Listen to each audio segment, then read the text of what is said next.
I'll be looking at the minimum wage.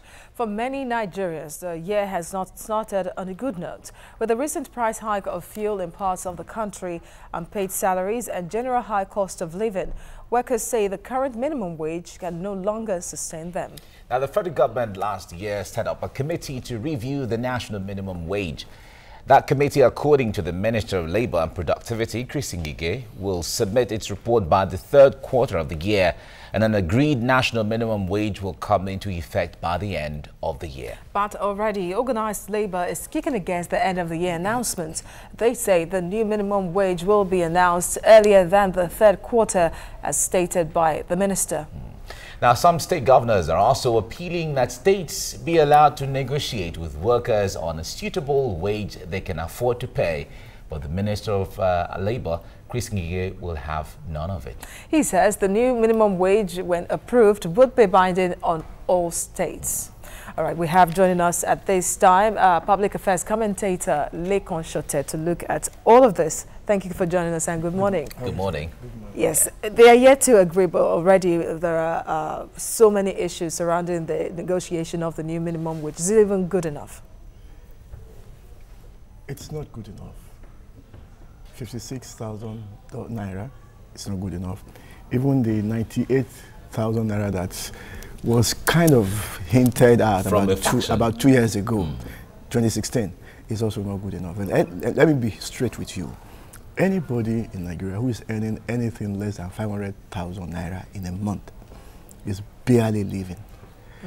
You say, the minimum wage, because we always like to benchmark America, so I went to check, you know. I found out that one, $7.25 per hour gives you 160 hours a month, gives you about $1,100. 18,000 naira comes to $46. Even 56,000 comes to a little over $200 per month. So we are not doing well. Don't forget, we are buying the same cars, we are buying even the same food from the international market. So we need to understand that this is a global environment that we are dealing with. And then you come up with what I think is a ridiculous.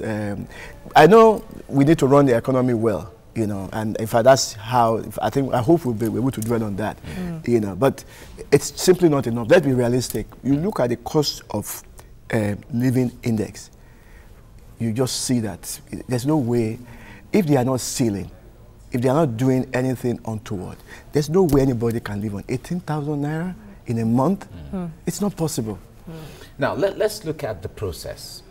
A committee has been set up to, you know, a tripartite committee to look into the possibility of coming up with what they call a living wage. You have said anything less than 500,000, at least roughly, would not be a living wage. Exactly. Now, NLC has proposed 56,000 as it is, but we know, based on antecedents, that at the end of the day, it will be negotiated. It will be negotiated. Maybe something around the area of 30,000 or thereabouts. Or thereabouts. I'm looking at 30,000. 30,000. Exactly. That's what many are saying. That is not to preempt what they're coming up with, but basically we can, you know, jiggle some of these things. That's basic, outside of the other allowances. Yes, exactly. But let's look at the process.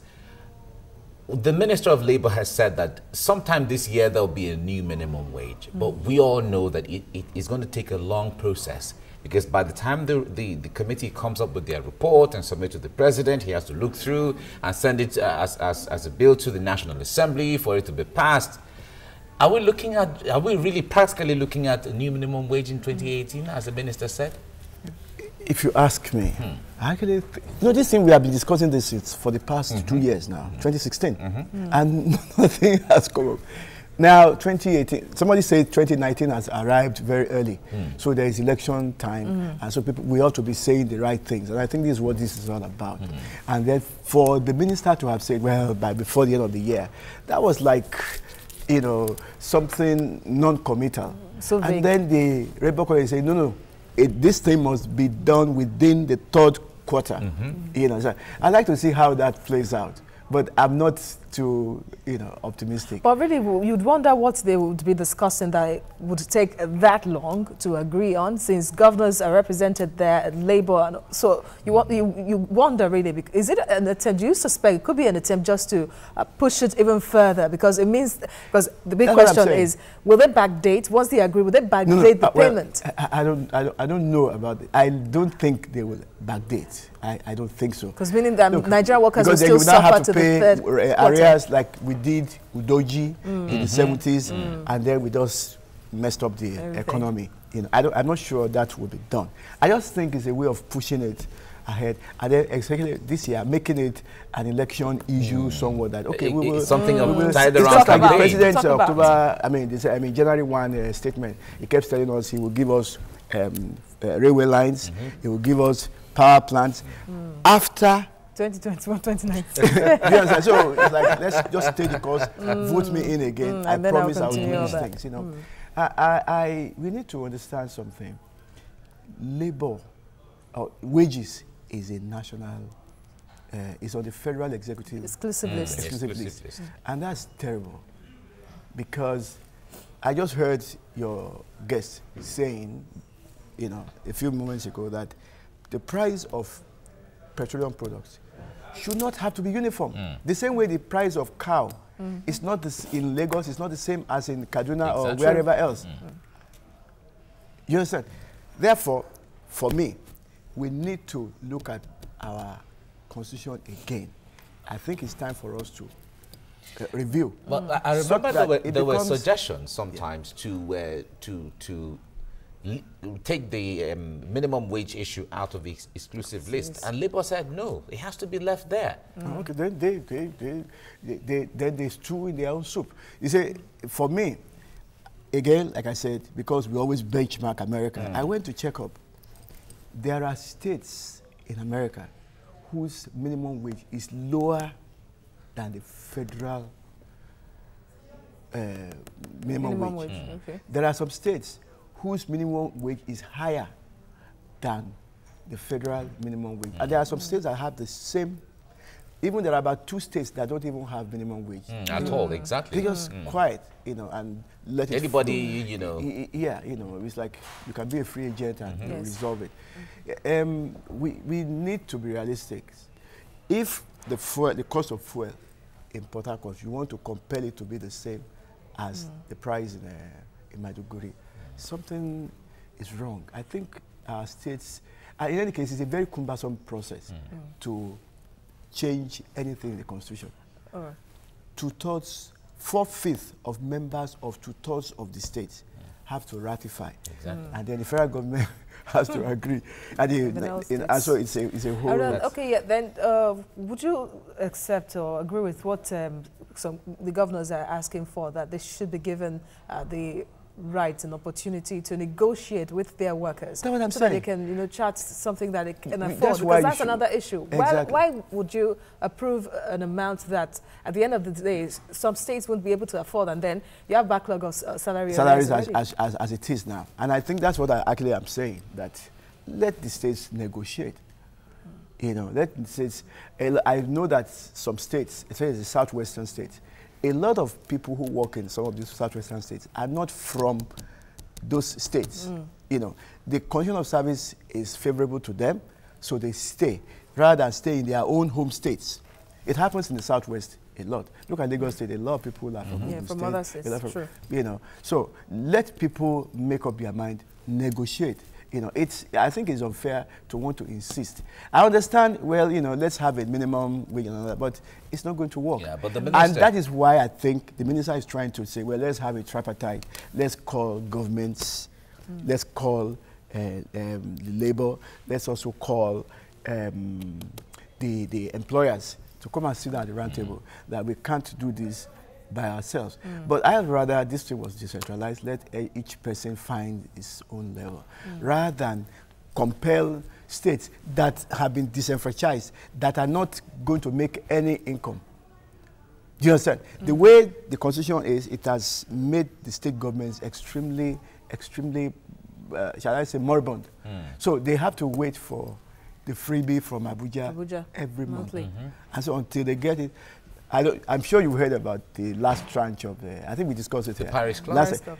What happened? Everybody kept quiet. They've gotten the money now, I hope. They've gotten and then the money. we don't hear anything. Exactly. And we have not heard workers jubilating on the street that, oh, they've paid us. Workers are complaining, really. Workers are still complaining. Yeah, exactly. Kwara State governor said that he wasn't going to use it to pay local government workers because he used the money, part of the money, to pay them in the second tranche. So he wasn't going to.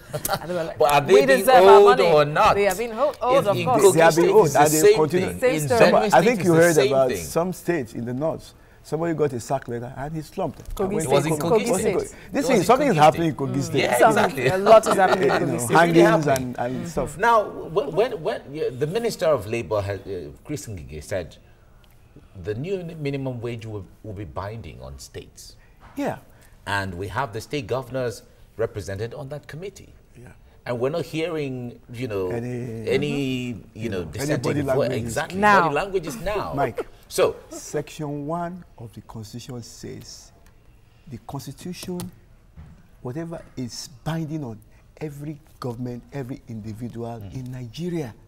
Therefore, that the federal exclusive list, includes labor, even without consulting the states, even without consulting labor, even without consulting employers, whatever the federal government decides is final, is binding, and they can take you to court for it if you don't abide.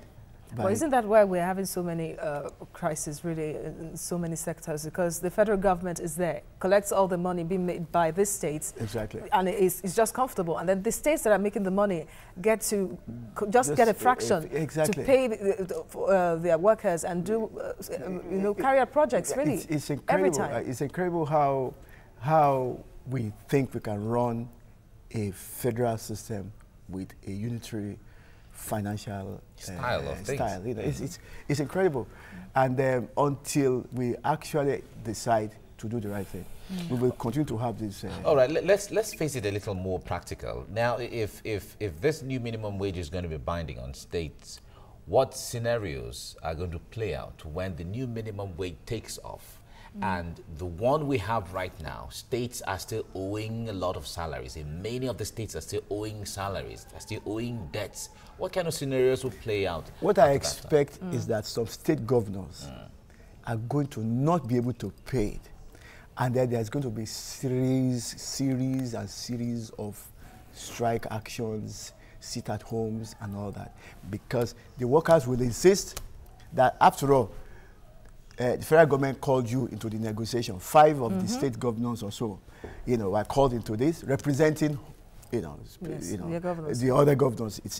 It would appear, it would seem, and then so you are there. You are represented in this panel that set up the new 30,000 naira, I think, minimum wage.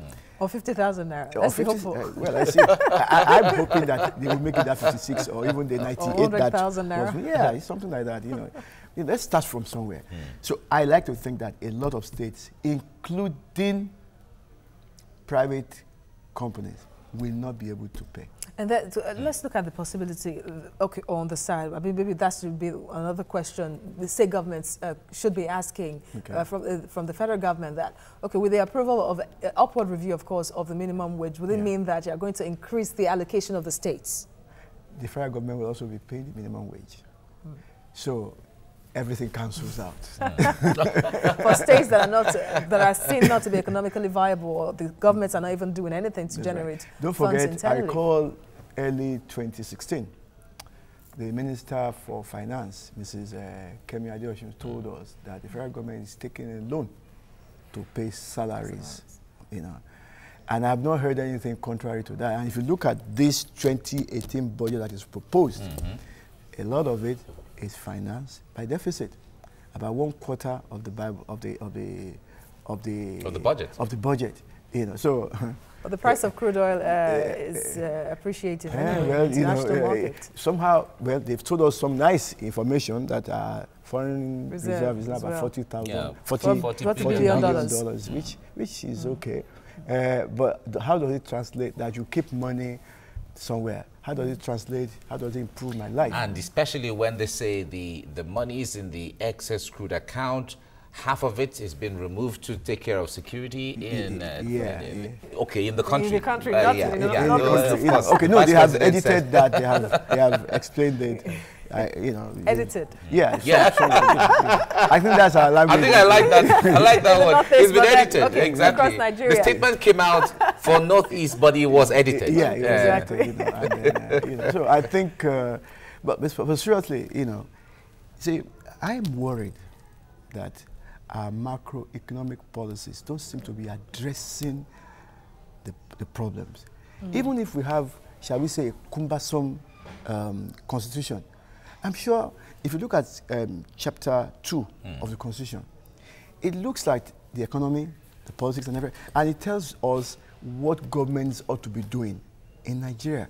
I like to think that if we find a creative way to empower the states, it will just help us, so that everybody does not have to go to the federal, and then it becomes easier. Once you empower the states, you can just say, go and negotiate your minimum wage with your workers, and I think it is done in any part of the world that states should be allowed to negotiate. I understand the thinking behind it, that let's have a minimum that should apply across the board. That's the floor. I understand that very well, and I sympathize with that thinking. But the reality that we have is that our economies, listen, whereas Lagos State is coming with a $1 trillion naira budget. I think Akwa Ibom Cross River State has the same something thing. like that. Haven't you seen the budget of some states? 110 billion naira. Where does that leave you? It's even less than the $1 billion that we are going to spend on, in quote, security for many of them have workers doing practically nothing. And then ghost workers as well. Then it boils down to sentiments, because when some of these state governors come out to say that we want to prune down this, we want to do that, Nigeria, there will always be an outcry. Recall what is happening in, it's still happening anyway, in Kaduna State after the test carried out by the state government. Let me explain something to us.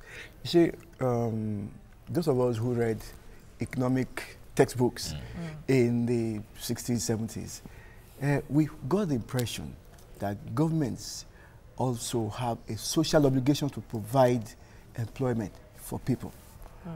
And I think that is where that thinking is coming from. That, government are supposed to keep, you remember the British economist, Lord Keynes, who said, employ some people to dig holes and pay them. Then employ another set of people, citizens, to refill the holes and pay them. Meaning that government should find a way to just employ people. And I think it is that theory that is affecting our thinking. I think it's time we begin to review very seriously, because times have changed, things are different, technology has taken us, and we are looking at a global economy. That is why you have Nigerians working in top jobs globally. And that's why you have foreigners. Well, they've always been in top jobs in Nigeria, but it's going across now. Exactly. So Nigerians are becoming expatriates even in other countries now. All right, now, before I let you go, Nigeria, from the list of, when we're reading up on this, from the list we had, Nigeria seemed to have one of the least minimum wages, one of the least minimum wages even on the African continent. Indeed. Now, if the NLC is coming to say that, because we also know that they would have also done their homework to peg the new minimum wage at the proposed 56,000. So if, like you said, 56,000 is still not even adequate. So when you make this comparison, some of the countries that have higher minimum wage than Nigeria are even doing worse when it comes economically. True. So how did NLC even Gambia, as of 2015, started paying $317. So how did NNPC even peg it? $2,145. How did NNPC peg it at 56,000 if they did their homework round the African continent and around the world? Mike, let's understand something. Nigeria's population is like, okay, Nigeria's economy is, our GDP is supposed to be the biggest in Africa. But we also have a very high population. A father that has 2 children is different from a father that has 20 children. Even if he's richer than the father with 2 children, it's per capita Yeah. income then goes down. And I think that is what has affected the thinking of the NLC, the labor groups. You know, that, okay, we understand what we are dealing with. We are very, very many of us, and then we know that you are not even going to run the economy. But why because think the income for the government and shoot yourself in the leg? What happens to the common saying that shoot for the moon, and if you miss, you'll be among the stars? Because pegging it at 56,000 naira, we just said it here. That's the it's moon. their moon, exactly. And the government would want to shut it down. Oh, it's going to be. Well, let me put it this way. I recall having some negotiations with some unions in the place where I worked before.